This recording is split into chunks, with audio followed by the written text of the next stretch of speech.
আলেম ওলামারা নির্ভয়ে কথা বলতে পারেননি। মসজিদ সাহেবের খতিব, মসজিদের ইমাম সাহেব, খতিব সাহেবরা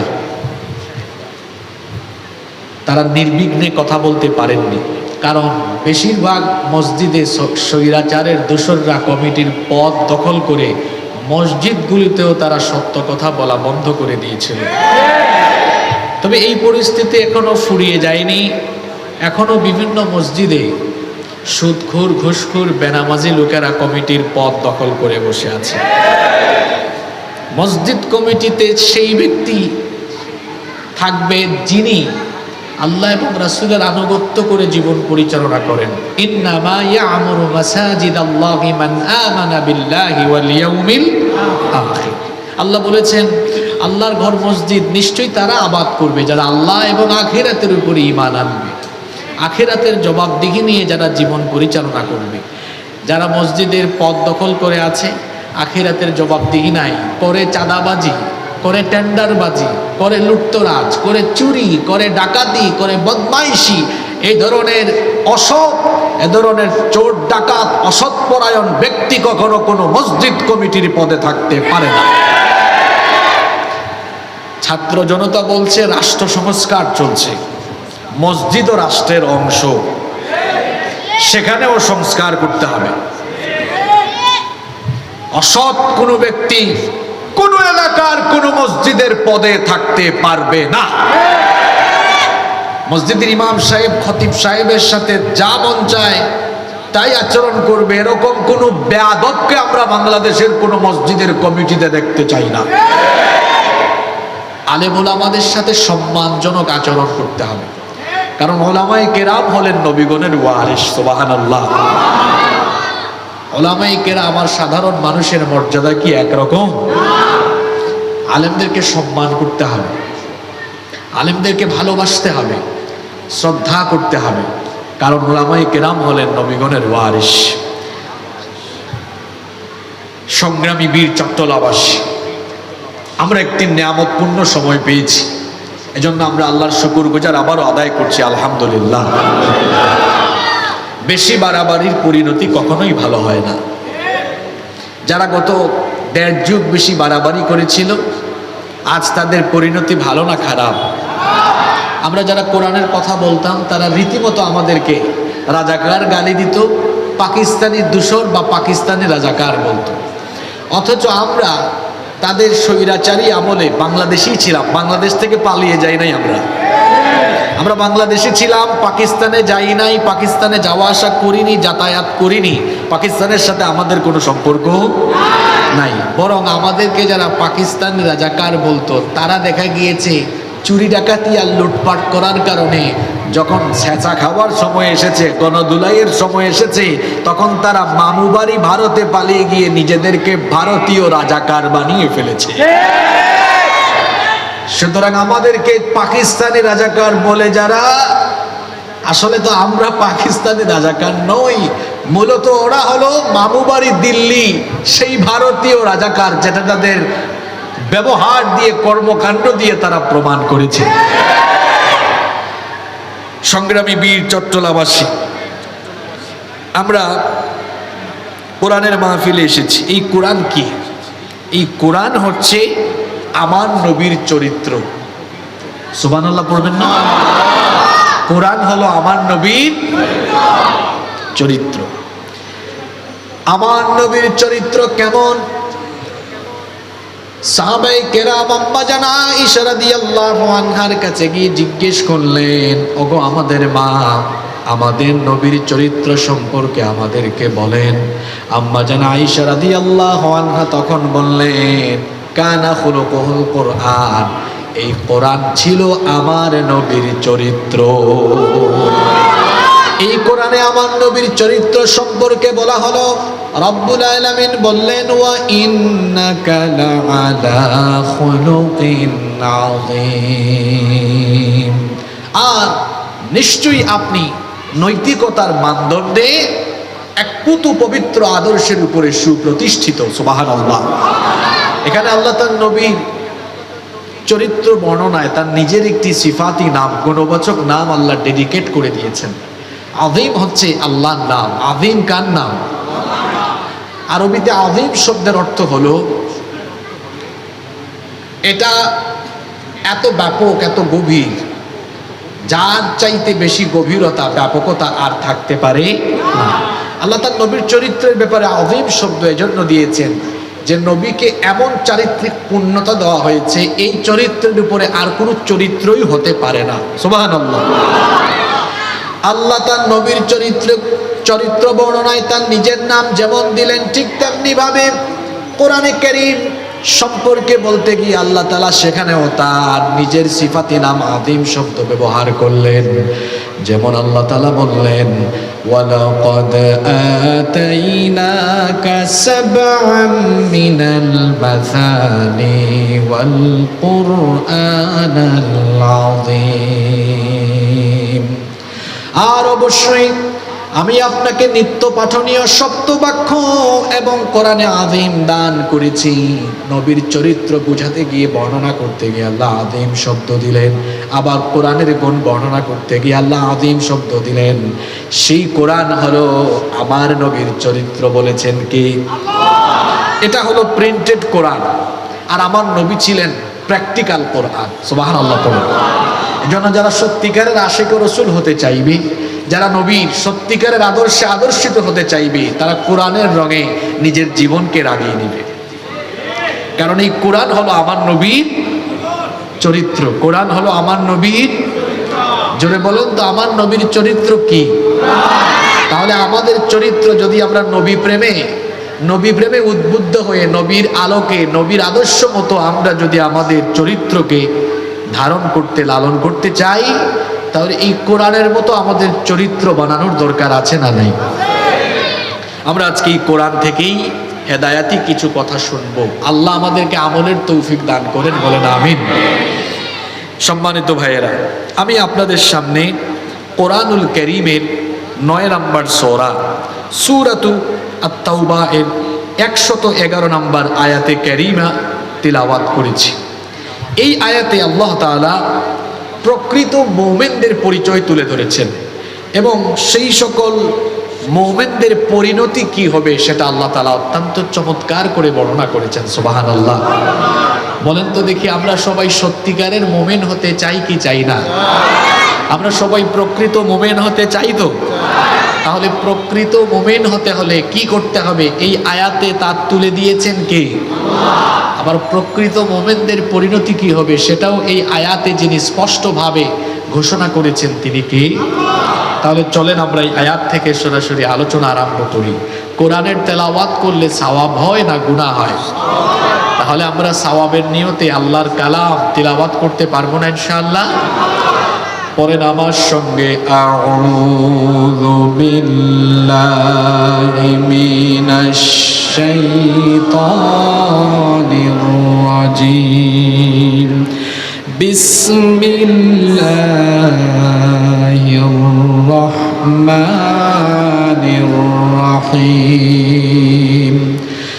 ইন্নাল্লাহা আশতারা মিনাল المؤمنين أنفسهم وأموالهم بأن لهم الجنة إن الله اشترى নিশ্চয়ই আল্লাহ ক্রয় করে নিয়েছেন, কিনে নিয়েছেন, খরিদ করেছেন, মিনাল মুমিনিনা মুমিনদের থেকে, আনফুসাহুম ওয়া আমওয়ালাহুম তাদের জান এবং মাল। ইন্নাল্লাহা আশতারা মিনাল মুমিনিনা আনফুসাহুম ওয়া আমওয়ালাহুম, নিশ্চয়ই আল্লাহ মুমিনদের কাছ থেকে তাদের জান এবং মাল কিনে নিয়েছেন। আল্লাহর শব্দ চয়নের নমুনা দেখেন, ইশতারা, কিনে নিয়েছেন।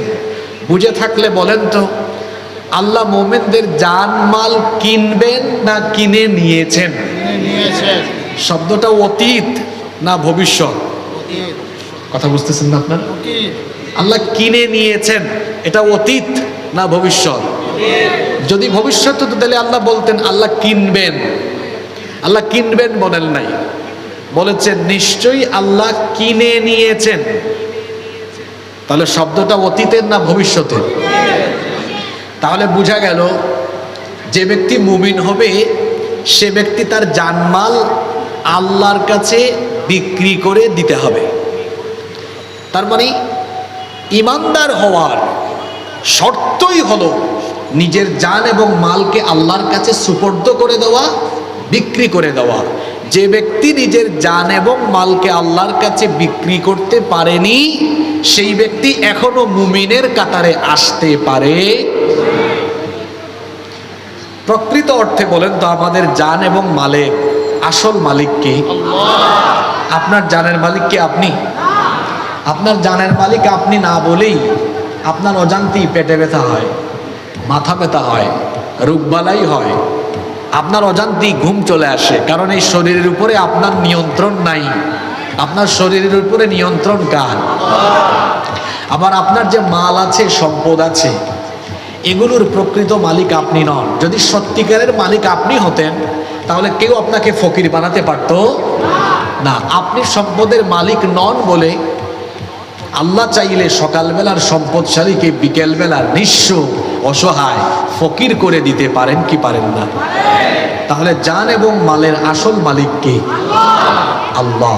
তাহলে জান মালের আসল মালিক আল্লাহ। আবার আল্লাহ বলতেছেন আল্লাহ সেটা কিনে নিবেন। বিষয়টা কি?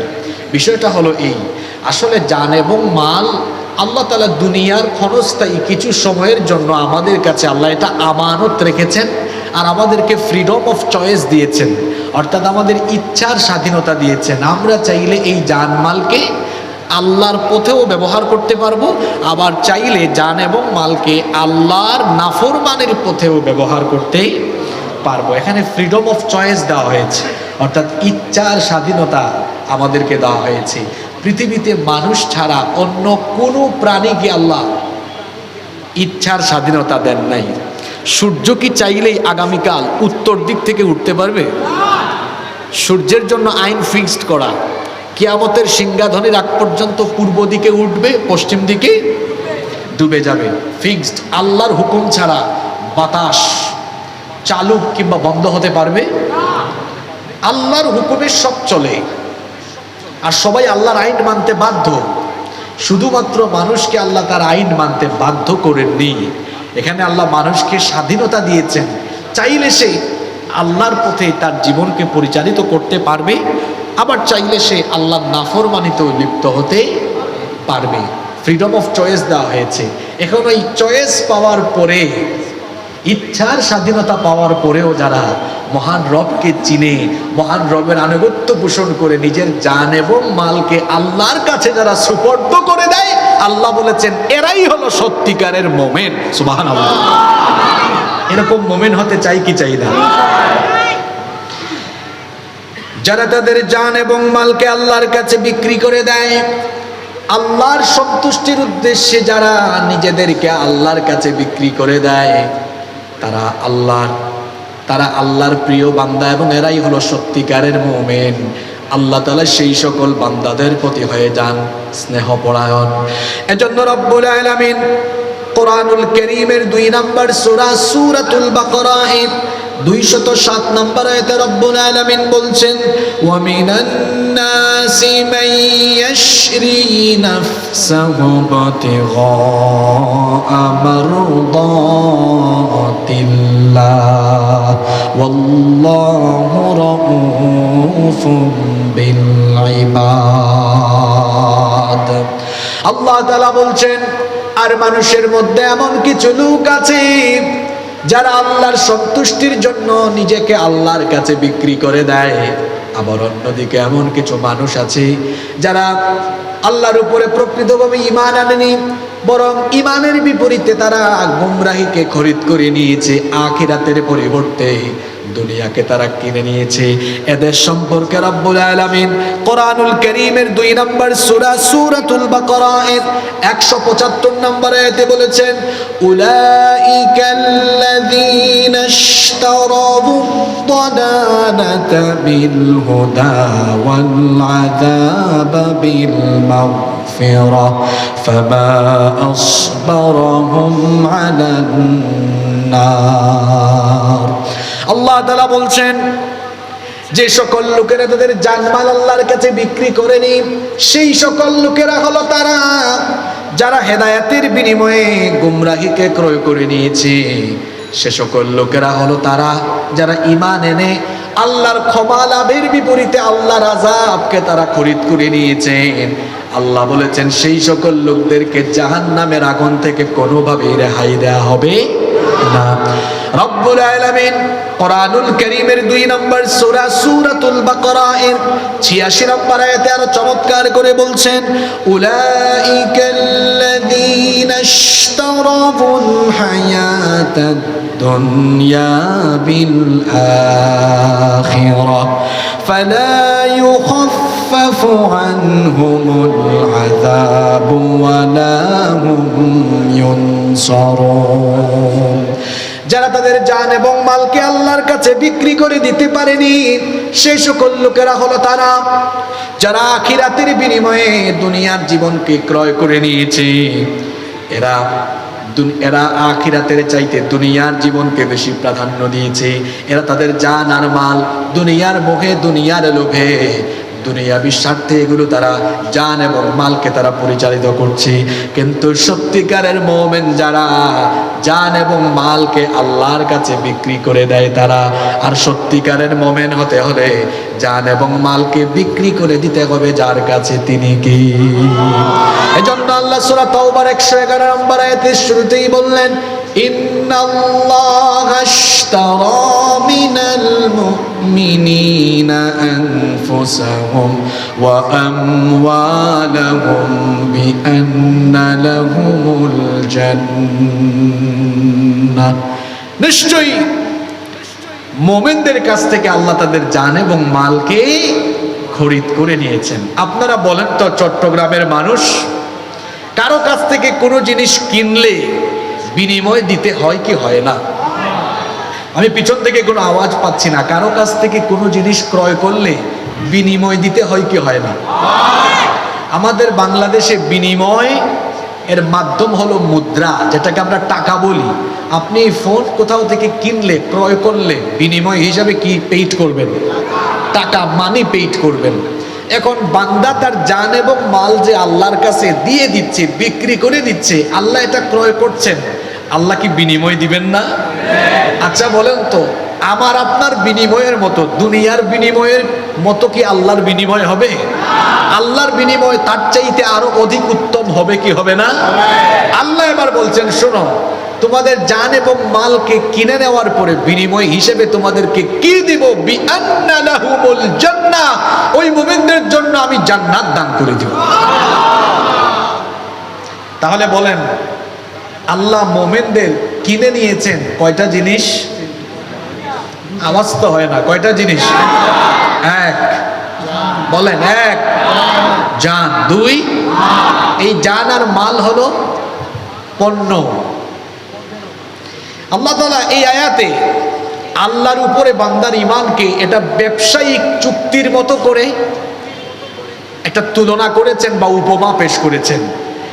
ব্যবসায় যেমন ক্রেতা বিক্রেতার পণ্য বিনিময় থাকে, এখানে আল্লাহ আর বান্দার ঈমানের সম্পর্কটাকে আল্লাহ তাআলা ব্যবসায়িক চুক্তির ওই সম্পর্কের সাথে তুলনা করলেন বা উপমা এভাবেই আল্লাহ পেশ করলেন, যেখানে বিক্রেতা বান্দা আর ক্রেতা হচ্ছেন স্বয়ং আল্লাহ। আরো আসতে বলেন সুবহানাল্লাহ। যেখানে বিক্রেতা হলো বান্দা আর ক্রেতা হলেন আল্লাহ। পণ্য হলো বান্দার জান আর মাল, বিনিময় হলো আল্লাহর জান্নাত। সুবহানাল্লাহ।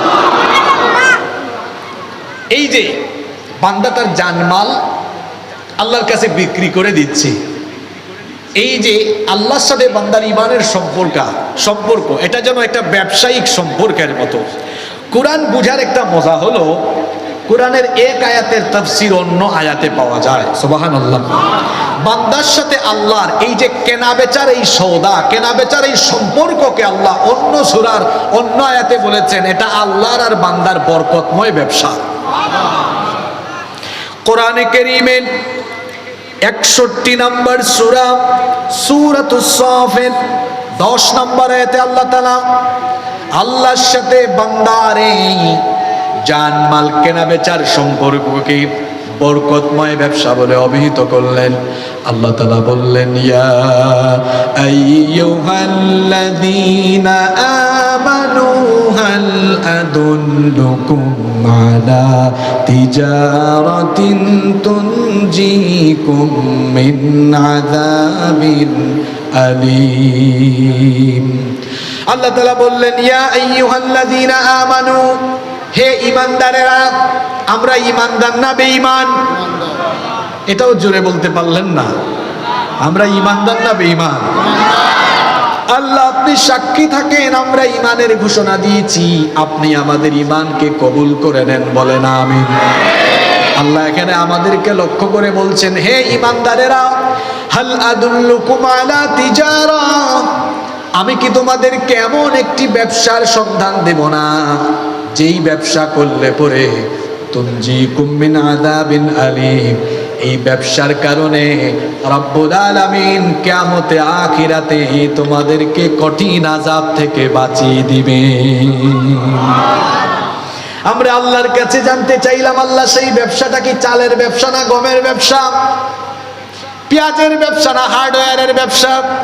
আল্লাহ এবার বলছেন, বান্দারে শোন, আমার সঙ্গে তোর ব্যবসাটা হবে কিসের? এবার ব্যবসায়িক সেই পদ্ধতির কথা শোনাম। আল্লাহ তাআলা বলছেন, ব্যবসাটা হলো এই রকম, তুমিনুনা বিল্লাহি ওয়া রাসূলিহি ওয়া তুজাহিদুনা ফি সাবিলিল্লাহি বিআমওয়ালিকুম ওয়া আনফুসিকুম যালিকুম খায়রুল লাকুম ইন কুনতুম তা'লামুন। আল্লাহ তাআলা বলছেন, সেই ব্যবসা হলো তোমরা আল্লাহ আর তার রাসূলের উপর ঈমান আনয়ন করবে, এরপরে তোমরা তোমাদের জান এবং মাল দিয়ে আল্লাহর পথে জিহাদ করবে। এই জান আর মাল যদি আল্লাহর রাহে দিতে পারো, তাহলে এটা হবে তোমাদের উত্তম ব্যবসা। যালিকুম খায়রুল লাকুম ইন কুনতুম তা'লামুন, এটা হবে তোমাদের জন্য অতীব কল্যাণকর যদি তোমরা সেটা উপলব্ধি করতে পারো। আল্লাহ বলছেন, বান্দারে, তুমি যদি তোমার জান আর মাল আমার প্রতি উৎসর্গ করে দিয়ে সত্যিকারের মুমিন হয়ে যদি এই বরকতময় ব্যবসাটি করতে পারো, তাহলে আমি তোমাকে 3টি পুরস্কার দান করব। বলেন তো, আল্লাহর সাথে এই বরকতময় ব্যবসার ফলাফল হিসাবে আল্লাহ আমাদেরকে পুরস্কার দিবেন মোট কয়টা? আস্তে বলবেন না, জোরে বলেন, পুরস্কার মোট কয়টা? এবার শুনেন, আল্লাহ সেই পুরস্কারগুলোর কথা বলছেন। يغفر لكم ذنوبكم ويدخلكم جنات تجري من تحتها الأنهار ومساكن طيبة في جنات عدن ذلك الفوز العظيم وأخرى تحبونها نصر من الله وفتح قريب وبشر المؤمنين। আল্লাহ তাআলা বলছেন, বান্দারে, আমার সাথে তুমি যদি এই বরকতময় ব্যবসা করতে পারো, যে 3টি পুরস্কার আমি তোমাকে দিব সেটি হলো, 1 নাম্বার, ইয়াগফির লাকুম যুনুবাকুম, তোমার জীবনের যত গুনাহ আছে সকল গুনাহ আমি মাফ করে দিব। 2 নাম্বার পুরস্কার হলো, ওয়া ইউদখিলকুম জান্নাতিন তাজরি মিন তাহতিহাল আনহার ওয়া মাসাকিন তাইয়্যিবাতান ফি জান্নাতি আদন যালিকাল ফাওজুল আযীম। 2 নাম্বার পুরস্কার হলো, ক্ষমা করার পরে আমি তোমাকে আমার এমন জান্নাতে প্রবেশ করাবো যেই জান্নাতের তলদেশ দিয়ে ঝর্ণা ধারা বহমান হয়েছে। চিরস্থায়ী আবাস হিসাবে যে জান্নাত অতি উত্তম, সেই জান্নাতের মেহমান আমি তোমাকে বানিয়ে দিব। তিন নাম্বার পুরস্কার হলো এই যে তুমি তোমার জান আর মাল আমার পথে দিয়ে আমার পথে লড়াই করবে। তোমার লড়াই করার উদ্দেশ্য আমার জমিনে যেন আমার দিন কায়েম হয়ে যায়, কোরআনের রাজ কায়েম হয়ে যায়। যে উদ্দেশ্যে তোমরা প্রাণান্তকর প্রচেষ্টা করো, জিহাদ করো, সেই উদ্দেশ্য আমি আল্লাহ হাসিল করে দিব। তিন নাম্বার পুরস্কার হলো ওয়া উখরা তুহিব্বুনাহা নাসরুম মিনাল্লাহি ওয়া ফাতহুন করিব। ওয়া উখরা তুহিব্বুনাহা, আর আরেকটি বিষয় যেটা তোমরা পছন্দ করো, নাসরুম মিনাল্লাহ, আল্লাহর তরফ থেকে তোমাদের জন্য সাহায্য মদদ, ওয়া ফাতহুন করিব, এবং অবশ্যম্ভাবী বিজয়। আমরা আল্লাহর জমিনে আল্লাহর দ্বীনের বিজয় চাই কি চাই না? আল্লাহর দ্বীন বিজয় চান কি চান না? আপনারা বাংলাদেশে কোরআনের বিজয় চান কি চান না? মাইকের আওয়াজ যত দূরে যাচ্ছে, মা বোনরা সহ সবাইকে বলবো, এদের স্বাধীন হওয়ার পরে 50 বছর চলে গেল। আপনারা এই দেশে বাবার শাসন দেখেছেন, স্বামীর শাসন দেখেছেন, চাচার শাসনও দেখেছেন। কথা বুঝতে পেরেছেন? কেউ বাবার আদর্শে রাজনীতি করে বাবার আদর্শে দেশ সাজাতে চেয়েছে, কেউ বা তার স্বামীর আদর্শে রাজনীতি করে স্বামীর আদর্শে দেশ সাজাতে চেয়েছে। আর এক চাচা আছেন, মাঝে মাঝে পোল্টি নিতেন, চাচা চলে গেছেন, চাচার কথা আপনারা জানেন। কেউ বা আবার এখনো চাচার আদর্শে দেশ গড়ার স্বপ্ন দেখে। বাবার আদর্শে, স্বামীর আদর্শে, চাচার আদর্শে যারা দেশ সাজাতে চেয়েছে সবাই কিন্তু কম বেশি ক্ষমতা পেয়েছে। প্রত্যেকেই ক্ষমতা পেয়ে দেখা গিয়েছে দুর্নীতি, লুটপাট, চাঁদাবাজির মহোৎসব করেছে। এখন বাংলাদেশের মানুষ যে জিনিসটা দেখে নাই সেটা হলো কোরআনের শাসন কেমন হয়। এজন্য আমি বীর চট্টলা সহ গোটা বাংলাদেশের সকল মানুষকে, বিশেষ করে স্বৈরাচারের যারা পতন ঘটিয়েছে সেই অভ্যুত্থানকারী ছাত্র জনতাকে বলবো, ভাই, স্বামীর আদর্শে, বাপের আদর্শে আর চাচার আদর্শে যারা বাংলাদেশ সাজাতে চেয়েছে সকলের শাসন আমরা দেখেছি, সবাই দেশটাকে চেটে পুটে খেয়েছে। কেউ দেশটাকে উন্নতি আর সমৃদ্ধির জায়গায় নিয়ে যেতে পারেনি।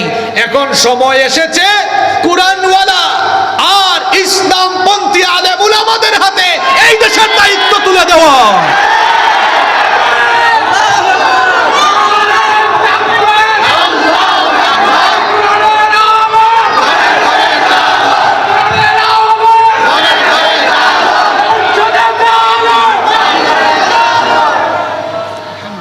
আপনারা কোরআনের শাসন চান তো?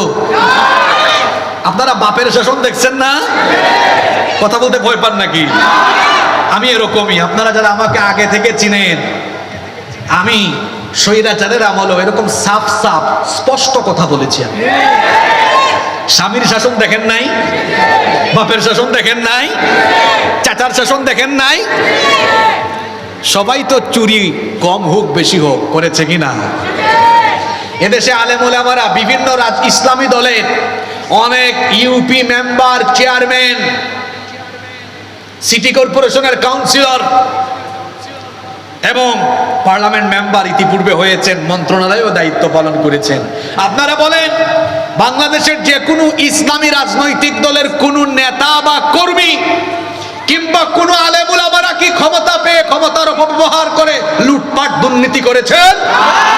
বরং আমাদেরকে যারা স্বাধীনতা বিরোধী বলে তারা দেশের মানুষকে স্বাধীনতার চেতনার ট্যাবলেট খাওয়ায়া দেশের টাকা লুটপাট করে বিদেশে পাচার করেছে। যার প্রমাণ এই চট্টগ্রামের ভূমিখাকু মন্ত্রী সাইফুজ্জামান। সাইফুজ্জামান না? হ্যাঁ, সাইফুজ্জামান। আল জাজিরা নিউজ করেছে, আখতারুজ্জামানের ছেলে সাইফুজ্জামান, দ্য মিনিস্টার মিলিয়নস। দেখছেন কিনা আপনারা? কারা কারা দেখেছেন? আরে বাপরে বাপ, জুতার দামই নাকি 6,500 পাউন্ড। জুতার দামই নাকি 6,500 পাউন্ড, 6,500 টাকা নাকি? অবাজি মুখে দি হতা বাইন নইব দেখি 6,500 টাকা বলেছি, কথা কর না কেন? 6,500 পাউন্ডকে টাকায় কনভার্ট করেন তো। হিসাব করে ফেলেছে 8 লক্ষ। চিন্তা করেছেন একজন এমপি বা মন্ত্রী রাষ্ট্রীয় যে সুযোগ সুবিধা পায়, যে বেতন ভাতা পায়, এটা দিয়ে কি জুতা কিনা সম্ভব? আমার তো মনে হয় বাংলাদেশের মানুষ পায় নাই, তারে পাইলে তার জুতা দিয়ে তারে পিটাইতো। এই রকম করে দেশটাকে চুরি, দেশের সম্পদ চুরি করে দেশটাকে তারা শেষ করে ফেলেছে। দেশের অর্থনীতি ধ্বংস। আজকে বেশ কিছু ব্যাংকে গেলে গ্রাহকরা তাদের টাকা উঠাইতে পারে না। বলছিলাম সব শাসন আমরা দেখেছি, এখন আমরা বাংলাদেশে আলেম উলামার শাসন, ইসলামী দলসমূহের শাসন দেখতে চাই। কারা কারা চান দুহাত তুলে আল্লাহকে দেখান।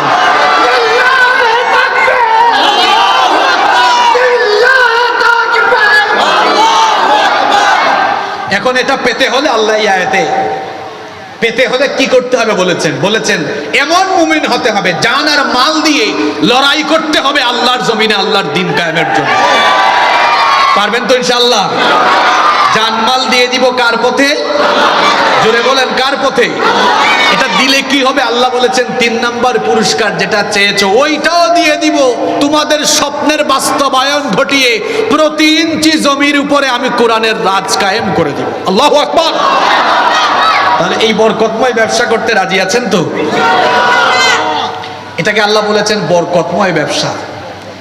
কিছু মানুষ আছে না, জানমাল দ্বীন কায়েমের জন্য নয়, তার শরীরের শক্তিও যায় তথাকথিত নেতার চামচামি করতে করতে, আমার ভাই তোমার ভাই।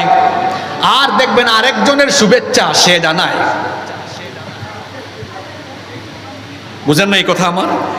তার ছবি দিয়া নিচে দিয়া অনেকগুলা ছবি, অমুক ভাইয়ের তরফ থেকে আমরা সবাই শুভেচ্ছা জানাইলাম। তোমার এই চামচামি করতে কে বলেছে? এরপরে রাস্তায় বের হয়ে স্লোগান, আমার ভাই তোমার ভাই, অমুক ভাই তমুক ভাই, প্রিয় অভিভাবক। এটা তো আছে আস্থার শেষ ঠিকানা। এই যে মিছিল মিটিং, এত ঘাম ঝরছে, মারও খাচ্ছে রাজপথে, এত রক্ত দেয়, এত শক্তি খরচ করে, বলেন সেটা কি কোরআনের জন্য, ইসলামের জন্য? জোরে বলেন। আল্লাহ বলছেন যারা তাদের জীবন, জান এবং মালকে কোরআনের পথে, ইসলামের পথে না দিয়ে অন্য পথে খরচ করছে, এরা মন্দা ব্যবসা করছে। এদের ব্যবসা মন্দা, এদের ব্যবসা। আর অন্যদিকে আমরা যারা জানমাল আল্লাহকে দিয়ে দিয়েছি, আল্লাহর পথে আছে, আল্লাহ বলেছেন তোমরা বরকতময় ব্যবসা করছো। সুবহানাল্লাহ। আচ্ছা, ওদের ব্যবসা যে মন্দা এই কথা কোরআনে নাই তো? জি আছে। কোথায় আছে শোনেন, কোরআনুল কারীমের 2 নম্বর সূরা, সূরাতুল বাকারা এর 16 নম্বর আয়াতে আল্লাহ তাআলা বলছেন, উলাইকাল্লাযীনা ইশতারাবুদ-দালালাতা বিল-হুদা ফামা রাবিহাত তিজারাতুহুম ওয়া মা কানু মুহতাদিন। আল্লাহ তাআলা বলছেন, আর যারা জানমাল আমার কাছে বিক্রি করে দিয়ে ঈমানদার হতে পারেনি, এরা হেদায়েতের পরিবর্তে দালালাত, ভ্রষ্টতা ক্রয় করে নিয়েছে। ফামা রাবিহাত তিজারাতুহুম, এদের এই ব্যবসা লাভজনক হয়। ওয়া মা কানু মুহতাদিন, এবং এরা হেদায়েত প্রাপ্ত হতে পারে। তাহলে যারা নিজের শরীরের শক্তি, নিজের জানমাল কোরআনের বিপরীতে খরচ করে, কান খাড়া করে এই আয়াত তারা শুনুক। আল্লাহ বলেছেন এরা এখনো হেদায়েতের ধারে কাছেও আসতে পারে। আমরা সবাই সত্যিকারের মুমিন হতে চাই কি চাই না?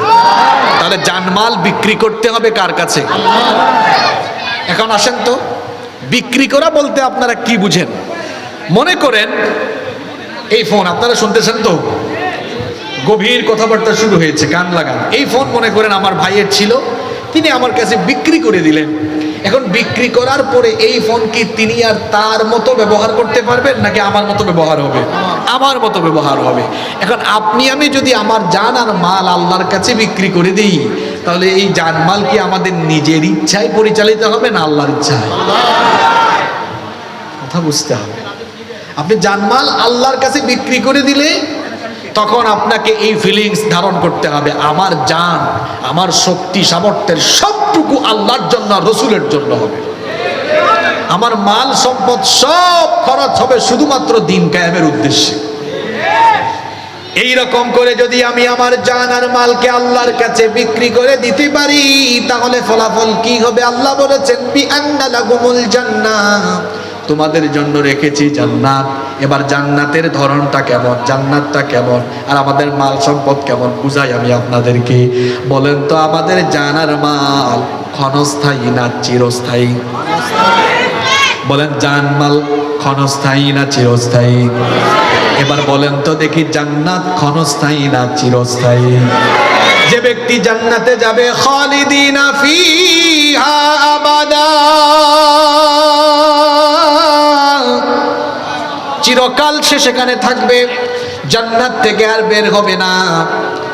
তাহলে সম্পদ এবং মাল, মাল সম্পদ জান হলো ক্ষণস্থায়ী, কিন্তু বিপরীতে জান্নাত হলো চিরস্থায়ী। আমরা যদি আমাদের দুনিয়ার ক্ষণস্থায়ী জান আর মাল আল্লাহর কাছে বিক্রি করে দিতে পারি, রব্বুল আলামিন বলছেন বিনিময়ে বান্দা আমি তোমাকে আমার চিরস্থায়ী জান্নাতের মালিক বানিয়ে দিব। এখন চিরস্থায়ী সেই জান্নাতের মালিক হতে হলে জানমাল দিয়ে কি করতে হবে? এবার আল্লাহ পরের অংশে বলছেন ইউকাতিলুনা ফি সাবিলিল্লাহি ফায়াকতুলুনা ওয়া ইউকতালুন। সেই চিরস্থায়ী জান্নাতের মালিক হতে হলে ক্ষণস্থায়ী জান আর মাল দিয়ে ইউকাতিলুনা ফি সাবিলিল্লাহ, সেই সকল মুমিনেরা লড়াই করবে কার পথে? ইমানদার যারা আল্লাহর পথে লড়াই করে তারা। এজন্য আল্লাহ তাআলা কোরআনুল কারীমের 4 নম্বর সূরা সূরাতুন নিসা এর 76 নম্বর আয়াতে বলেছেন আল্লাযীনা আমানু ইউকাতিলুনা ফি সাবিলিল্লাহ। যারা ইমানদার তারা আল্লাহর পথে লড়াই করে। ইমানদার যারা আল্লাহর পথে লড়াই করে তারা, আর আল্লাহর পথে লড়াই করে যারা, আল্লাহর পছন্দের বান্দা হলো তারা। সুবহানাল্লাহ। এজন্য আল্লাহ তাআলা কোরআনে কারীমের 61 নম্বর সূরা সূরাতুস সাফের 4 নম্বর আয়াতে বলেছেন ইন্নাল্লাহা ইউহিব্বুল্লাযীনা ইউকাতিলুনা ফি সাবিলিহি সাফফান কাআন্নাহুম বুনয়ানুম মারসুস। নিশ্চয়ই যারা আল্লাহর পথে সীসা ঢালা প্রাচীরের মতো ঐক্যবদ্ধ হয়ে লড়াই করে, তাদেরকে যিনি পছন্দ করেন তিনি কে? তাহলে ইমানদার যারা আল্লাহর পথে লড়াই করে তারা, আল্লাহর পথে লড়াই করে যারা, আল্লাহর পছন্দের বান্দা হলো তারা। আমরা আল্লাহর পছন্দের বান্দা হতে চাই কি চাই না? তাহলে আমরা লড়াই করব নেতা নেত্রীর পথে না আল্লাহর দিন কায়েমের পথে? আল্লাহ বলতেন ইমানদারেরা আমার পথে লড়াই করে, আর আরেক শ্রেণীর মানুষ আছে যারা লড়াই করে তাগুতের পথে। ওয়াল্লাযীনা কাফারু ইউকাতিলুনা ফি সাবিলিত তাগুত। আর যারা নাফরমান, যারা আল্লাহর সাথে নাফরমানি করে কুফরি করে, তারা তাগুতের পথে লড়াই করে। বলেন তো, ঈমানহীন বেঈমান যারা, তারা লড়াই করে কার পথে? জোরে বলেন কার পথে? তাগুতের পথে। কার পথে? আমরা ইমানদাররা লড়াই করি কার পথে? আর যারা জান্নাত আল্লাহর কাছে বিক্রি করে না, তারা লড়াই করে কার পথে? এখন প্রশ্ন হলো, তাগুত কারা? আল্লাহর জমিনে কুরআনের আইনের বিপরীতে অবস্থান নেয় যারা, তাগুত হলো তারা। যেমন ফেরাউন আল্লাহর আইনের বিপরীতে ছিল, এজন্য আল্লাহ মুসা নবীকে বলেছেন ইযহাব ইলা ফিরাউন ইন্নাহু তাগা। মুসা ফেরাউনের কাছে যান, কারণ সে তাগা, সীমা লঙ্ঘনকারী তাগুত, তার কাছে আপনি যান। তাহলে বোঝা গেল আল্লাহর আইনের বিপরীতে আল্লাহর আইনের বিপরীতে যে কোনো আইনের বাস্তবায়ন, যে কোনো আইনের কায়েম ঘটাতে চায় যারা, তাগুত হলো এই রকম তাগুত অবশ্য আমার সমাজে এবং দেশে নাই। এখন শুনেন গো ভাই, এখন কিন্তু কথা গিয়ে আপনার দিলের মধ্যে হিট করবে, জবাব দেওয়া লাগবে না, শুধু নিজের বিবেককে এখন প্রশ্ন করবেন। আল্লাহ বলছেন তুমি যদি সত্যিকারের ইমানদার হতে চাও তাহলে আমার এই জমিনে আমার আইনের বিপরীতে বাপ, চাচা, স্বামী আর পিতার আদর্শ যারা কায়েম করে আগে তাদের সঙ্গে সম্পর্ক তালাক দিয়ে আসো, সম্পর্ক বাদ দিয়ে আসো। আল্লাহ তাআলা কি বলছেন এবার শুনেন। ঈমান এটা এত সহজ বিষয় না। আল্লাহ বলছেন আগে ওই তাগুতের সাথে সম্পর্ক তালাক দাও, এটা বয়কট করো, কাট আপ করো। আল্লাহ কি বলছেন শুনেন।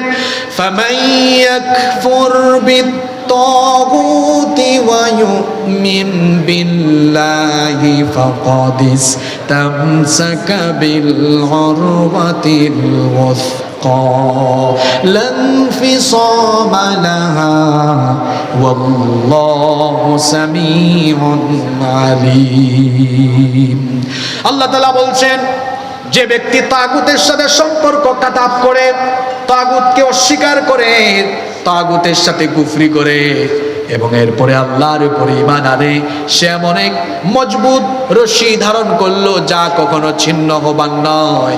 আর তাগুতের সাথে সম্পর্ক ছিন্ন করে জানমাল আল্লাহর কাছে বিক্রি করে দিয়ে ঈমানদার হয় যারা, কোরআনে আল্লাহ বলেছেন আল্লাহর ওলি হলো তারা।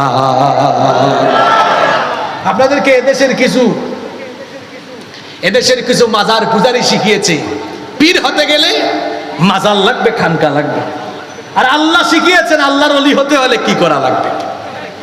দেখেন এর পরের আয়াত আল্লাহ বলছেন আমার ওলি হতে হলে তাগুতের সাথে সম্পর্ক কাটাপ করে আসতে হবে। যদি আসতে পারো তাহলে কি হবে, আমি সেই সকল ইমানদারদেরকে আমার ওলি বানিয়ে নিব। আল্লাহ পরের আয়াতে বললেন আল্লাহু ওয়ালিয়ুল্লাযীনা আমানু ইউখরিজুহুম মিনায-যুলুমাতি ইলান নূর। ইমানদার যারা আল্লাহর ওলি হলো তারা, ইমানদার যারা সেই সকল ইমানদারদের অভিভাবক যিনি হয়ে যান, জোরে বলেন তিনি কি?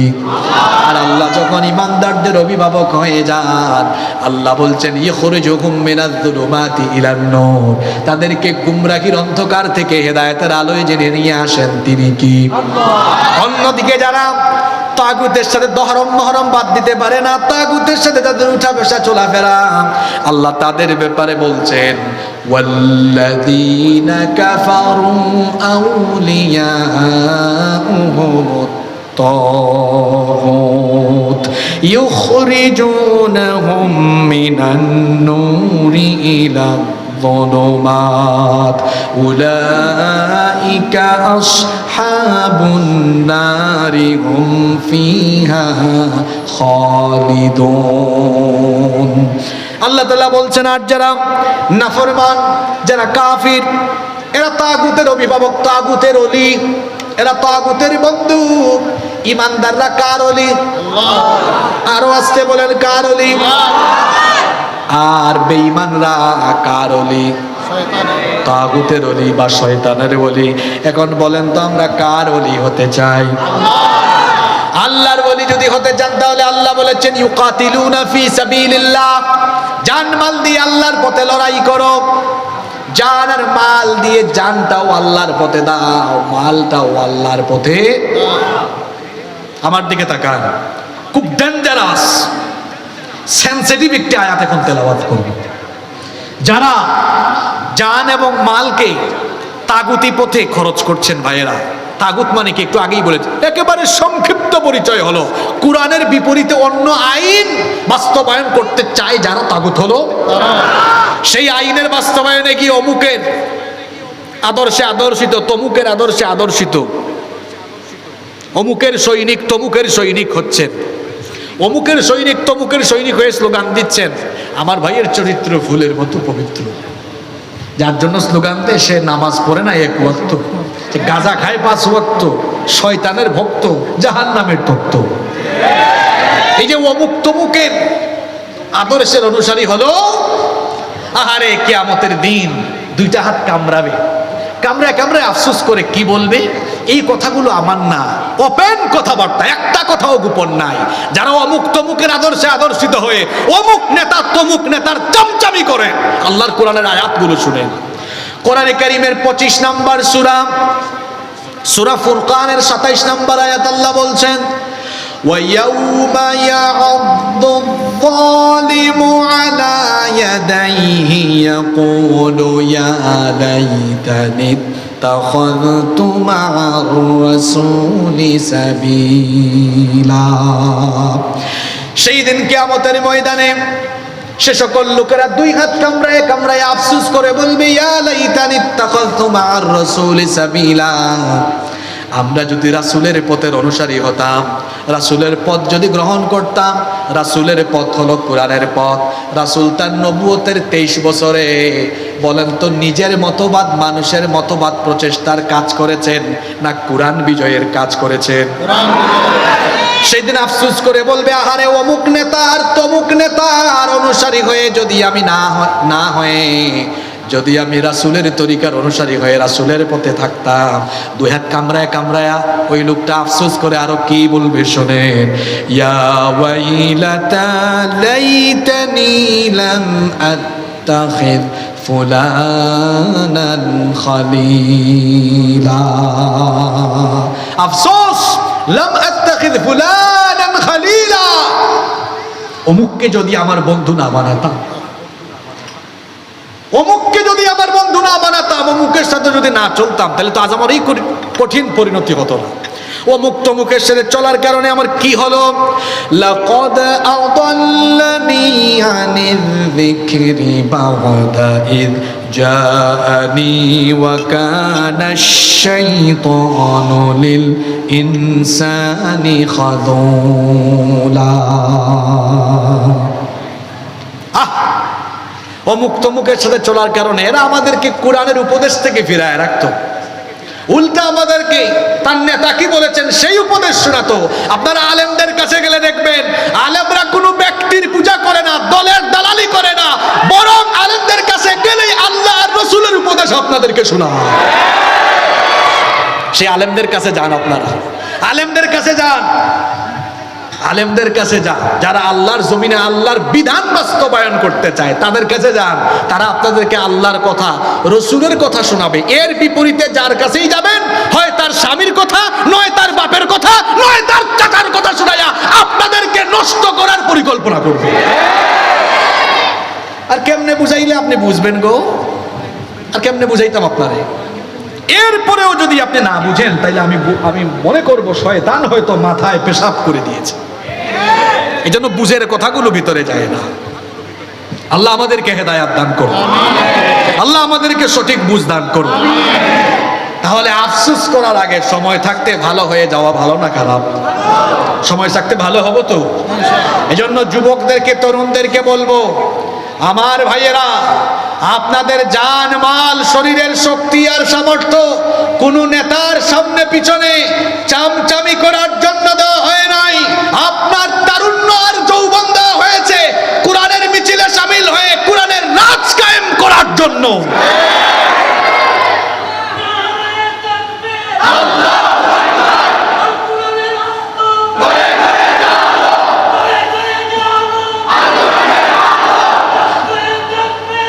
আজকের আলোচনার সাথে মিলাইয়া স্লোগান দেন না, এসো সবাই দলে দলে আল কোরআনের দেন, এইটা স্লোগান দেন। দেন না, ঠিক আছে।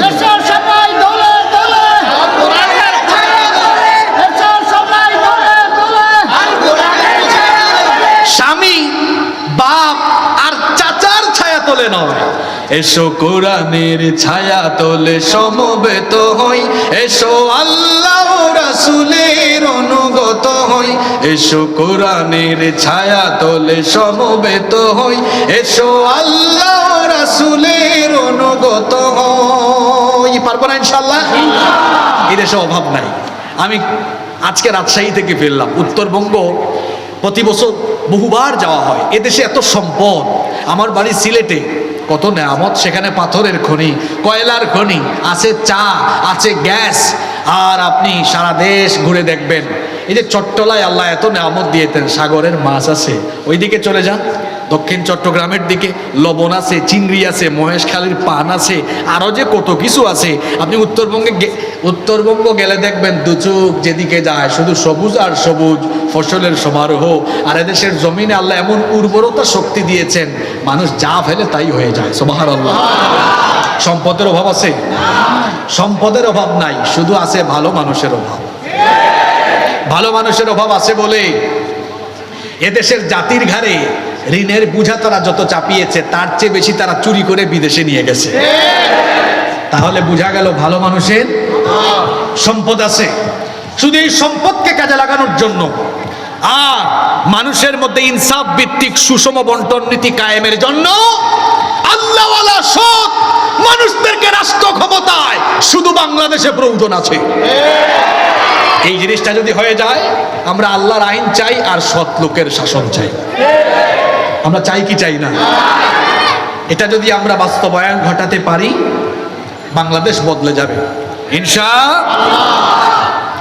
আল্লাহ বলছেন, সত্যিকারের মুমিন হতে চাও তো জান আর মাল দিয়ে লড়াই করতে হবে। কার পথে? আরো জোরে বলেন, কার পথে?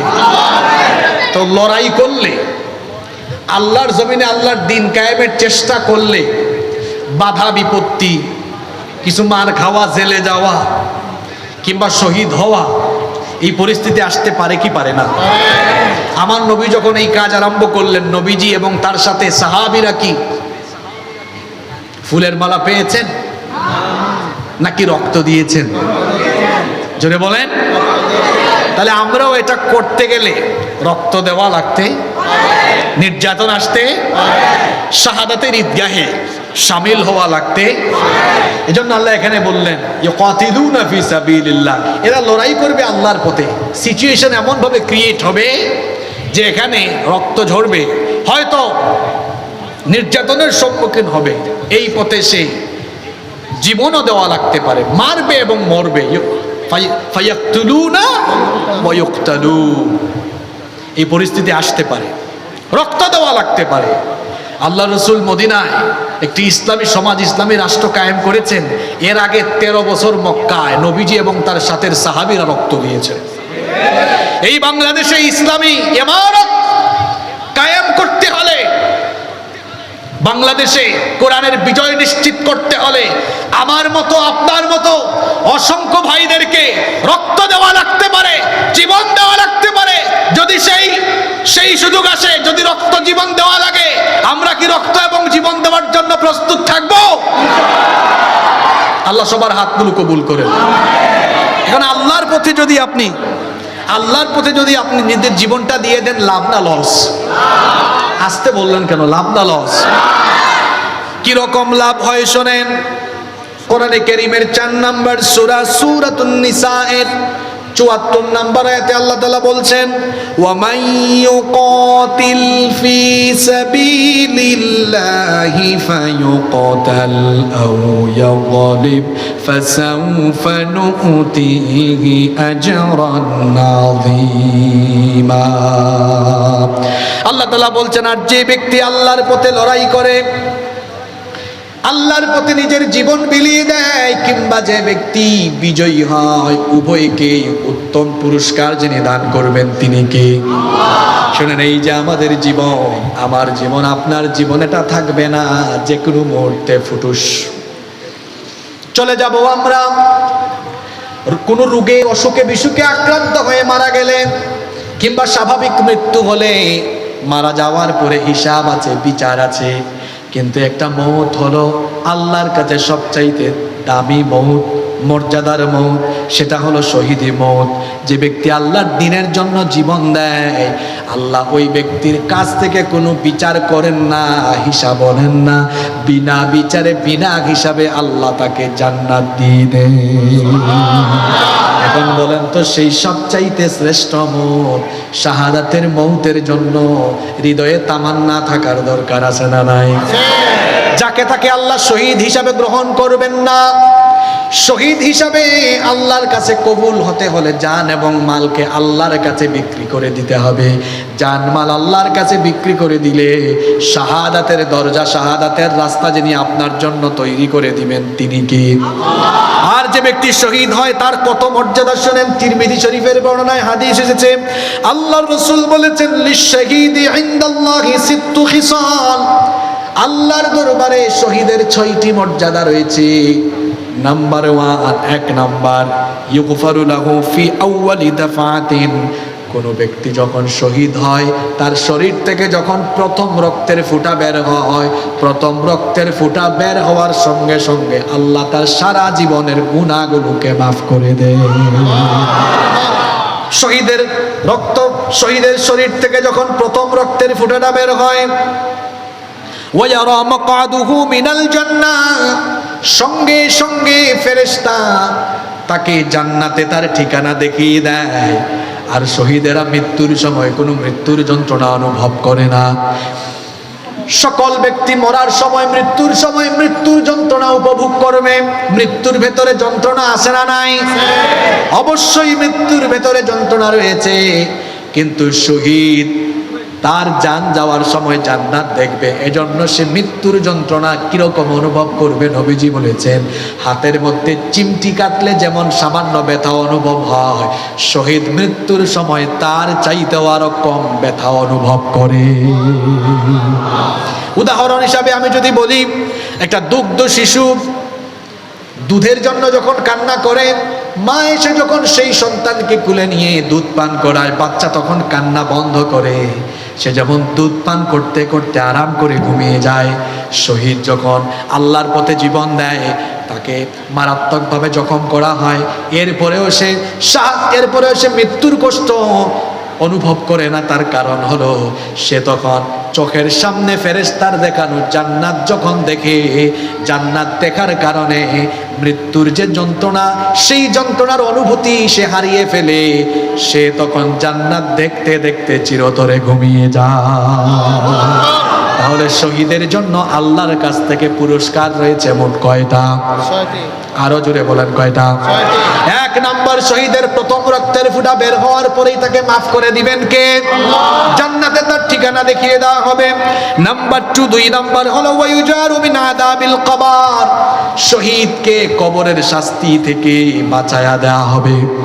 3 নাম্বার হলো ওয়ায়ামানু মিনাল ফাযাইল আকবার, শহীদদেরকে কিয়ামতের দিন ভীতি থেকে, কিয়ামতের ভয়াবহ অবস্থা থেকে নিরাপত্তা দেওয়া হবে।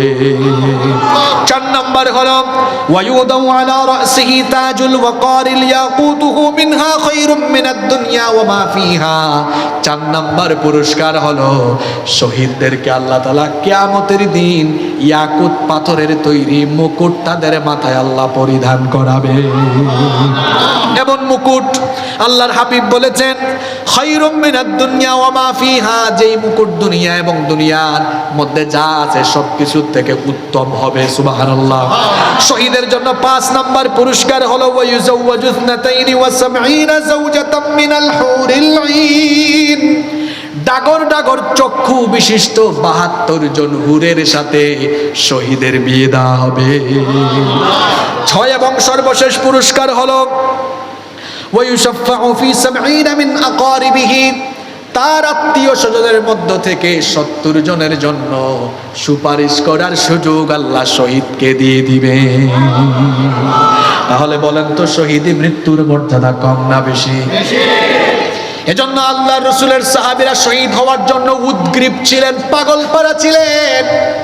শহীদ হওয়ার জন্য তারা এত পাগলপাড়া ছিলেন, তাদের জীবনের আকাঙ্ক্ষাই ছিল শাহাদাতের মৃত্যু। তার হাত তুললেই বলতেন, আল্লাহ শাহাদাতের মৃত্যু দিও। কারণ শহীদি মৃত্যুর মর্যাদা সবার থেকে কম না বেশি? এজন্য আমরা কয়েকজন সাহাবীর কাহিনী জানি, বাসর ঘরে নতুন বিবির সাথে বাসর না করে জিহাদের ময়দানে গিয়ে শহীদ হয়ে জীবন দিয়েছে। আল্লাহু আকবার। আপনি শহীদি মৃত্যুর ফিলিংস উপলব্ধি করেননি, উপলব্ধি করেছেন এটা হানজালা রাদিয়াল্লাহু, এটা উপলব্ধি করেছেন মুতার যুদ্ধের শহীদ আব্দুল্লাহ বিন রাওয়াহা। বাসর করেন নাই বউয়ের সাথে, আমরা তো বিয়ে করার পরে 2 সপ্তাহ অফিস থেকে ছুটি নেই, অফিসই করব না। এখানে কি বিকল্প ব্যবস্থা আছে নাকি? ও মাইক আছে না? আচ্ছা, চলবে নাকি বন্ধ করে দিব? আমরাও শেষ দিকে আছি, শেষ ভালো যার, সব ভালো। আপনারা মোবাইলের লাইটগুলো জ্বালায় দেন, অসুবিধা নাই। কষ্ট হচ্ছে আপনাদের? আচ্ছা, তো বলছিলাম সাহাবীরা শাহাদাতের মৃত্যুর মর্যাদা বুঝতেন, এজন্য নতুন বিবিকে রেখে জীবন দিয়েছেন, শহীদ হয়েছেন। সুবহানাল্লাহ পড়েন।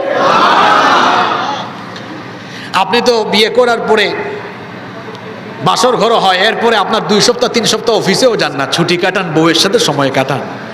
আর সাহাবায়ে কেরাম শাহাদাতের তামান্না অন্তরে এমন ভাবে লালন করতেন, নতুন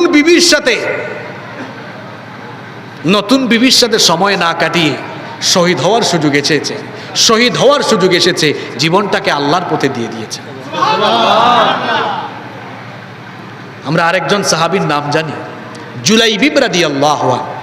নামটা কি বললাম? জুলাইবিব রাদিয়াল্লাহু আনহু। চলে এসেছে, আলহামদুলিল্লাহ পড়ে। যুবক ভাইয়েরা আছে না ঘুমাই গেছে? যুবক ভাইয়েরা আছে না ঘুমাই গেছে? আপনাদের মতো একজন যুবক ছিলেন, আমি নামটা কি জানি বললাম, তবে আপনাদের মতো চেহারা সুরত এত সুন্দর না। আপনারা তো স্মার্ট মানুষ, সবাই কত সুন্দর চেহারা আপনাদের।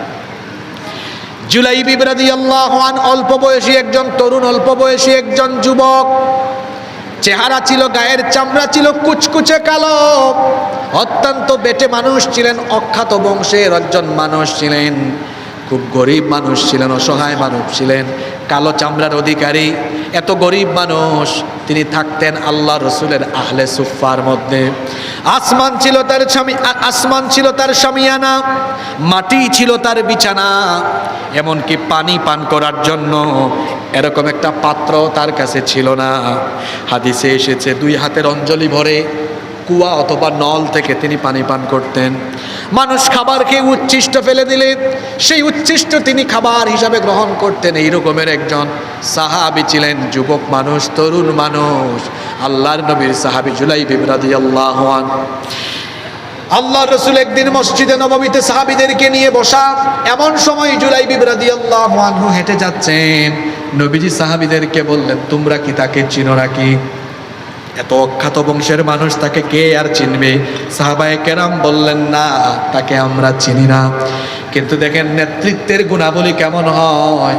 একজন নেতা, তিনি তার সর্বনিম্ন পর্যায়ের কর্মীরও খোঁজ তিনি রাখবেন, এটাই হচ্ছে নেতৃত্বের গুণাবলী।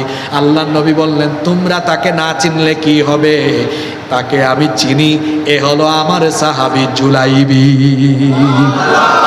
আল্লাহ নবী জুলাইবিবকে ডাকলেন, বললেন, জুলাইবিব আলা তাতাজাওয়াজ, তুমি কি বিয়ে করবে না?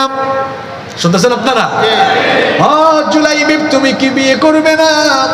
জুলাইবিব বললেন, জুলাইবিবের কাছে কোন মা বাবা তার মেয়েকে বিয়ে দিবে? কারণ জুলাইবিবের আরেকটা নাম হলো দামিম। দামিম মানে হলো কুৎসিত চেহারার অধিকারী। জুলাইবিবের চেহারা কালো, চামড়াও কালো, জুলাইবিব দেখতে বেটে।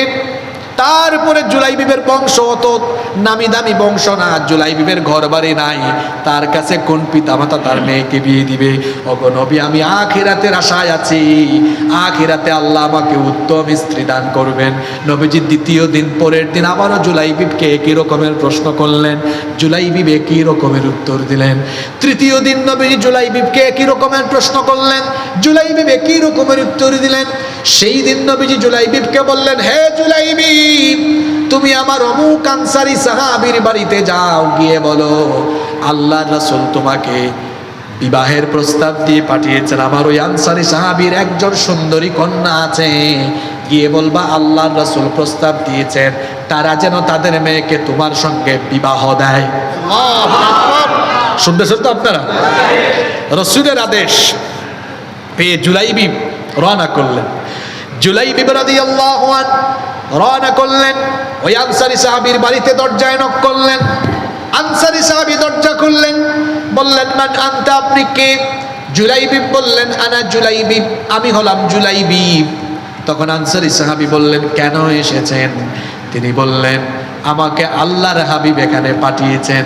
এই কথা শোনা মাত্রই রাসূলুল্লাহ বলেন সাল্লাল্লাহু আলাইহি ওয়াসাল্লামের মেহমান সঙ্গে সঙ্গে বড় আদর করে সম্মান করে ঘরের ভেতরে ঢুকালেন।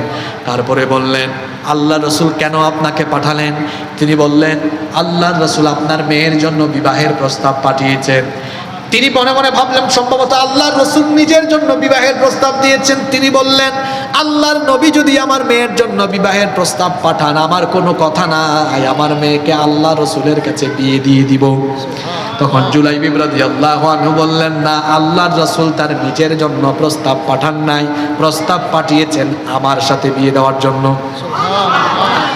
তখন ওই সাহাবীর মন খারাপ হয়ে গেল। আনসারী সাহাবী বললেন, ঠিক আছে, আমি একটু ভিতরে যাই। সরাসরি তো হ্যাঁ না কিছুই বলা যায় না, কারণ মেহমানটা হলো রাসূলের সাল্লাল্লাহু আলাইহি ওয়াসাল্লাম। ভেতরে গেলেন, তিনি তার স্ত্রীর সাথে পরামর্শ করলেন।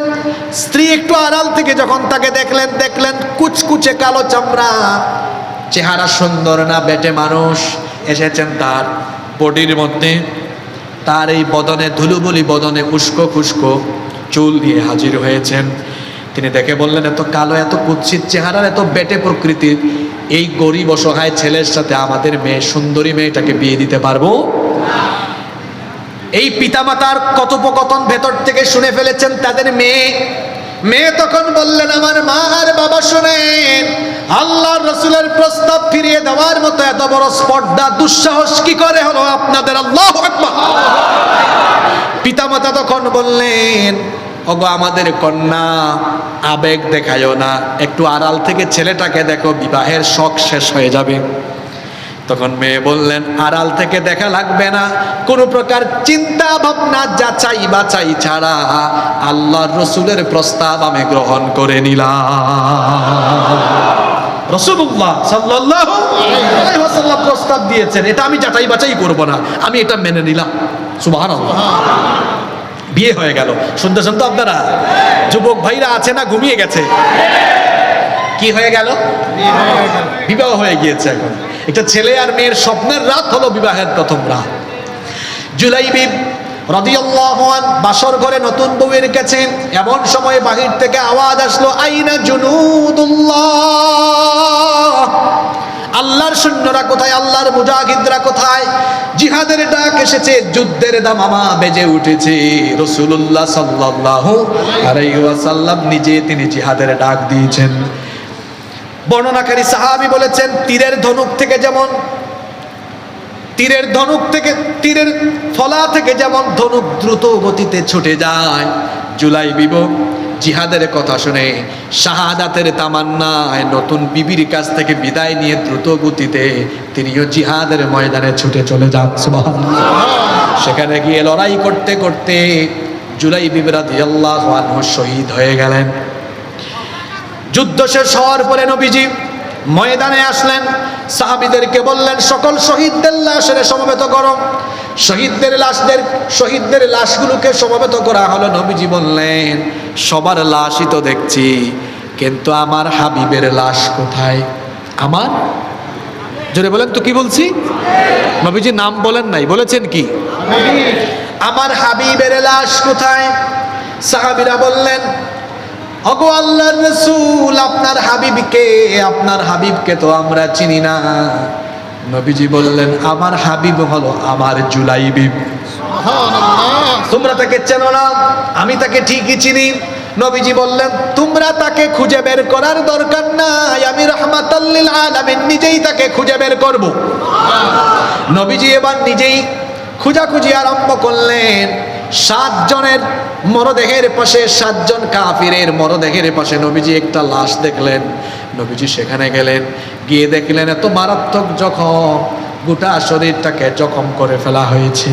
তার মুখমণ্ডল ধুলাবালি দ্বারা আবৃত। আল্লাহর নবী সেখানে গিয়ে মুখমণ্ডল থেকে ধুলাবালিগুলো সরালেন, দেখলেন এটাই হলো নবীজির জুলাইবিব। আল্লাহর নবী বসে গেলেন, বসে সাহাবীদেরকে ডাকলেন, সাহাবীরা দেখো দেখো, এটাই হলো আমার হাবিব। নবীজি বসে গেলেন, বসে গিয়ে নবীজি তার পবিত্র উরু মুবারকের উপরে জুলাইবিবের মাথাকে রাখলেন, তার কুলের মধ্যে রাখলেন। রাখার পরে বললেন, আহারে, সে মাত্র বিবাহ করেছে, কিন্তু আল্লাহ রসুলের মহব্বতে আল্লাহর জমিনে আল্লাহর দিন কায়েমের জন্য নতুন বউকে রেখে শাহাদাতের তামান্না দিলের মধ্যে লালন করে এখানে এসে জীবনটাকে উৎসর্গ করে দিয়েছে। নবীজি এবার সাহাবীদেরকে সামনে রেখে বললেন, সাহাবীরা শোনো, আমি তোমাদেরকে সাক্ষী রেখে আমার জুলাইবিবকে বলছি, আনা মিন্নি ওয়া আনতা মিন্নি, ও জুলাইবিব আমি তোমার তুমি আমার। কি ব্যাপার যুবক ভাইরা, আপনারা এই কথা এখন গার্লফ্রেন্ডকে বলেন, তুমি আমার আমি তোমার। আর নবীজির ইশক জুলাইবিবের ভেতরে কেমন ছিল দেখেন। জুলাইবিব তো জানমাল বিক্রি করে দিয়েছেন কার কাছে? জীবন দিয়েছেন। রাসূলুল্লাহ সাল্লাল্লাহু আলাইহি ওয়াসাল্লাম এসে বলছেন, জুলাইবিব আমার সাথে প্রেম ইশকে তুমি উত্তীর্ণ, তুমি আমার আমি তোমার। আমরা আছি জিলাপিতে, বিরানিতে, আর আছি মিছিলে, ঠিক কিনা বলেন? আর রাসূলুল্লাহর সাহাবীরা ছিলেন জিহাদের ময়দানে, লড়াইয়ের ময়দানে, শাহাদাতের ঈদগাহে জীবন দেওয়ার ক্ষেত্রে সর্বাগ্রে। এটার নাম রাসূলুল্লাহর ইশক, এটার নাম মহব্বত, এটার নাম হচ্ছে প্রকৃত আশেকে রাসূল। আর আমার দেশে যে যত বেশি জিলাপি খাইতে পারে, যে যত বেশি মিলাদ পড়তে পারে, সে তত বড় আশেকে রাসূল। আপনারা কি আমার কথায় বেজার হইলেন নাকি? রাগ করলেন নাকি? বলেন, জুলাইবিবের চাইতে বড় আশিকে রাসূল আপনি হতে পারবেন? আরে আপনাকে তো রাসূলুল্লাহ ডাক দেন নাই, বলেন নাই, আর জুলাইবিবকে বলেছেন তুমি আমার আমি তোমার। কত বড় আশিকে রাসূল চিন্তা করেন আপনি। ঘটনা কিন্তু শেষ হয় না, শুনতেছেন তো আপনারা? আল্লাহর রাসূল জুলাইবিবের দেহকে ডান দিকে ঘুরাই দেন। কোন দিকে? সাহাবীরা বললেন, নবীজি আপনি তার চেহারা ডান দিকে ঘুরাই দিলেন কেন? নবীজি বললেন, আমার জুলাইবিবের লজ্জা বেশি, সম্মান বেশি, আত্মসম্মানী মানুষ। জুলাইবিব তার নিজের বউকে বাসর ঘরে রেখে শাহাদাতের তামান্না দিলে রেখে শহীদ হয়েছে। আল্লাহ তার শাহাদতে এত খুশি হয়েছেন, জান্নাতের হুরেরা দলে দলে আসতেছে তাকে অভ্যর্থনা জানানোর জন্য। সুবহানাল্লাহ। আমার জুলাইবিবের শরম বেশি তো, লজ্জা বেশি তো, এজন্য তার চেহারাটাকে ঘুরিয়ে আমি দিয়েছি। সুবহানাল্লাহ। আমার ভাইয়েরা, আল্লাহ রসুল এইরকম এক ঝাঁক সাহাবী পেয়েছিলেন যারা নিজেদেরকে শাহাদাতের ঈদগাহে শামিল করার দীপ্ত প্রত্যয় নিয়ে নবীজির সাথে ছিলেন। এজন্যই ইসলাম আজ বিশ্বব্যাপী বিস্তৃত হয়েছে। আমরাও যদি আমাদের এই প্রিয় মাতৃভূমি বাংলাদেশে আল্লাহর কোরআনের বিজয় দেখতে চাই, জুলাইবিবের মতো তরুণ আর যুবকদেরকে অন্তরে শাহাদাতের তামান্না নিয়ে কোরআনের মিছিলে শামিল হয়ে যাওয়া লাগবে। তরুণ আর যুবকদের শাহাদাতের উপর দিয়ে, রক্ত আর জীবনের উপর দিয়ে বাংলাদেশের জমিনে ইসলাম কায়েম হবে ইনশাআল্লাহ।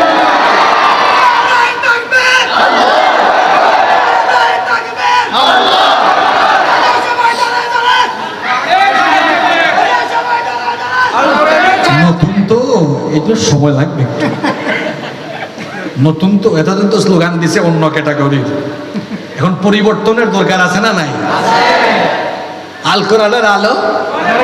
আর আমি বাংলাদেশে গত 6 বছর ধরে গোটা বাংলাদেশে বলতেছি এই স্লোগান পরিবর্তন করেন। প্রথমে বলেন আল কোরআনের আলো, হৃদয় নো, আগে মানুষের হৃদয়ে হৃদয়ে জ্বালো। গত 15 বছর তো মানুষের ঘরে ঘরে কোরআনের দাওয়াত নিয়ে, ইসলামের দাওয়াত নিয়ে যাইতে পারেন না, এখন সুযোগ এসেছে ঘরে ঘরে চলে যেতে হবে। ঘরে ঘরে গিয়ে, বাড়িতে বাড়িতে, বাসায় বাসায় গিয়ে মানুষের অন্তরে কোরআনের আলো জ্বালাতে হবে। যদি মানুষের অন্তরে কোরআনের আলো জ্বালানো যায়, তাহলে এই কোরআন পাগল মানুষরাই গণবিস্ফোরণ ঘটিয়ে দেখবেন বাংলাদেশে একদিন ইসলামের বিপ্লব ঘটাবে। সিস্টেমে আসেন, সিস্টেমের বিপরীতে যাইয়েন না। আবেগ দিয়ে সবকিছু হয়। জিহাদের প্রথম স্তর কি বলেন? জিহাদ মানে কি যুদ্ধ? জিহাদ একটা প্রক্রিয়া। এই প্রক্রিয়ার প্রথম ধাপ হচ্ছে দাওয়াত। প্রথম ধাপ কি?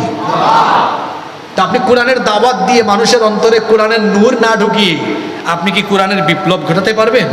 এজন্য বলেছি, হ্যাঁ কোরআনের আলো ঘরে ঘরে জ্বালো, ঠিক আছে, কিন্তু স্লোগানটা এভাবে হবে, কোরআনের আলো হৃদয়ে হৃদয়ে কোরআনের আলো, এরপরে ঘরে ঘরে জ্বালো, এরপরে সমাজে জ্বালো, সংসদেও, সব জায়গায় কোরআনের দরকার আছে না নাই? এখন রবিউল আউয়াল মাস চলছে, আল্লাহর নবীর শান মান নিয়ে আলাপ হচ্ছে, কিন্তু আমাদের বাংলাদেশে খুব কম এই আলোচনা হয়। আমাদের নবী যেমন ছিলেন মসজিদে, যেমন ছিলেন মসজিদের মেম্বরে, আমার নবী তেমনি ছিলেন বিচারকের আসনে। আমার নবী তেমন ছিলেন রাষ্ট্র পরিচালনায়, সমাজ পরিচালনায়।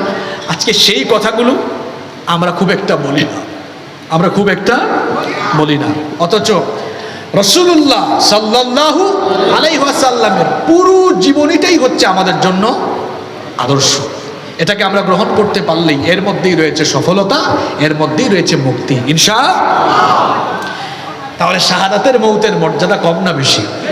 এজন্য অন্তরে শাহাদাতের তামান্না রাখার দরকার আছে না নাই? অন্তরে যদি শাহাদাতের তামান্না রাখতে পারেন, আল্লাহর নবী বলেছেন, মান সাআলাল্লাহু শাহাদাতা বিসিদকিন বাল্লাগাহুল্লাহু মানাজিলাশ শুহাদাই ওয়া ইম্মাতা আলা ফিরাশিহি। নবীজি বলেছেন, যার অন্তরে শাহাদাতের তামান্না আছে, সেই ব্যক্তি যদি শহীদ না হয়েও বিছানায় মারা যায়, শাহাদাতের তামান্না থাকার কারণে আল্লাহ তাআলা তাকে শহীদি মৃত্যুর মর্যাদা দান করে দিবে। এজন্য অন্তরে শাহাদাতের তামান্না রাখবেন তো। অন্তরে শাহাদাতের তামান্না কেবলমাত্র তাদেরই থাকবে যারা তাদের জান আর মাল আল্লাহর কাছে বিক্রি করে দিয়ে আল্লাহর পথে লড়াই করবে। তাদের জন্য জান্নাত রেখেছেন কে? এই ওয়াদাটা কার? আল্লাহ এবার বলছেন, ওয়াদান আলাইহি হাক্কান ফিত তাওরাতি ওয়াল ইনজিলি ওয়াল কুরআন। আল্লাহ যে এই সব মুমিনদেরকে জান্নাত দিবেন, এই ওয়াদা আল্লাহ তাওরাতে করেছেন, ইনজিলে করেছেন, এখন কোরআনেও করছেন। বলেন তো, আল্লাহর চাইতে ওয়াদা পূরণে আর কেউ উত্তম হতে পারে? ওয়ামান আওফা বিআহদিহি মিনাল্লাহ। আর নিজ ওয়াদা পূরণে আল্লাহর চাইতে কে আর উত্তম হতে পারে? ওয়ামান আসদাকু মিনাল্লাহি কিলা। আল্লাহর চাইতে উত্তম কথা আর কারো হতে পারে? আল্লাহ বলেছেন, আল্লাহ তার ওয়াদা পূরণ করবেন। ইন্না ওয়াদাকুম ওয়াদাল হক। নিশ্চয়ই আল্লাহ তোমাদের সাথে যত ওয়াদা করেছেন সেই ওয়াদা তিনি পূরণ করবেন।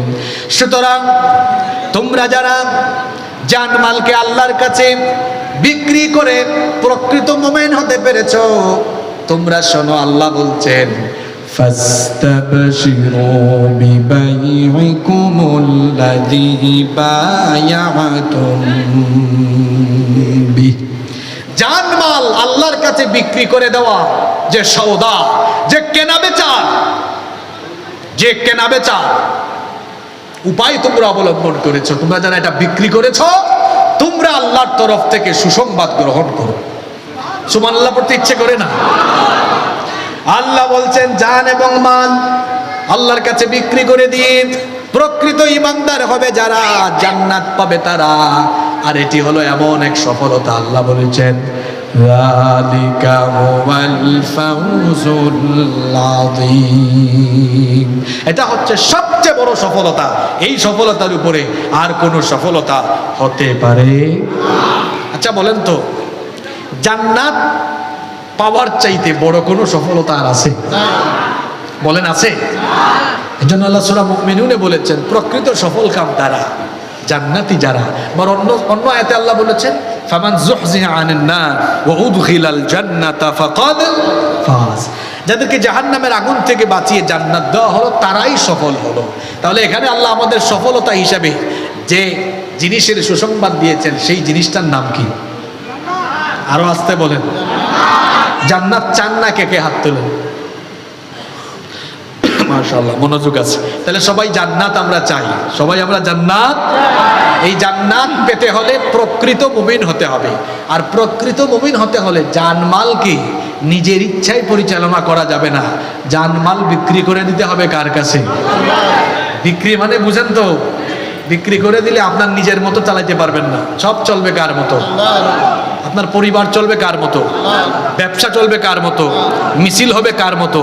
মিটিং হবে কার মতো? আন্দোলন হবে কার চাওয়া মতো? যদি আজকের এই আয়াতগুলো বুঝতে পারেন, এই আয়াত একটা আয়াত যদি বুঝতে পারেন, এর ভেতরে জীবনের সফলতা আছে ইনশাআল্লাহ।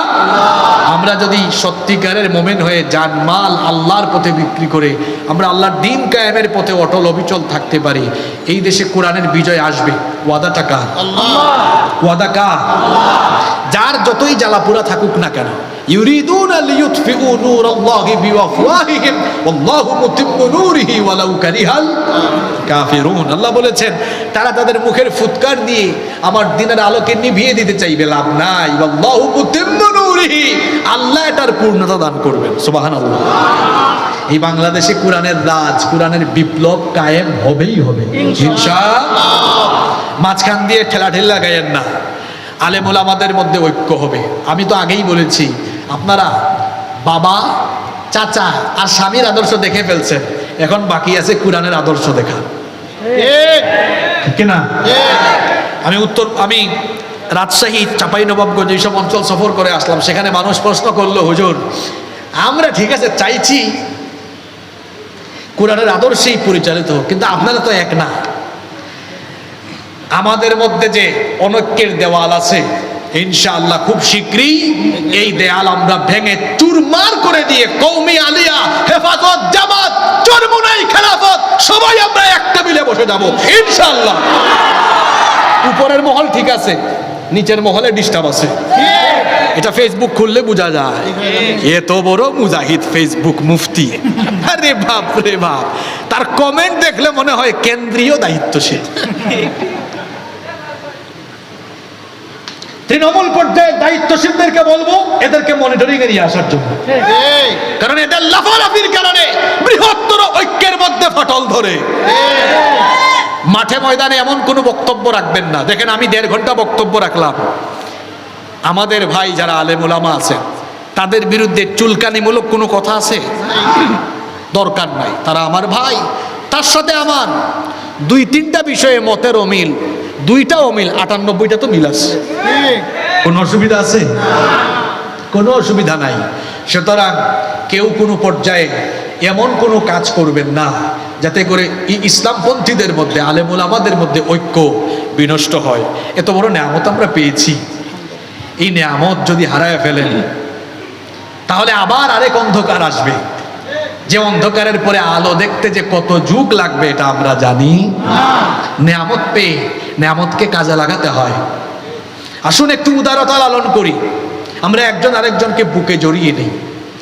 যারাই কোরআন সুন্নাহর আদর্শ লালন করে ঠুনকো সামান্য মতপার্থক্যের কারণে তাদেরকে আমরা দূরে ঠেলে না দিয়ে তাদেরকে আমরা বুকে আলিঙ্গন করে নেই।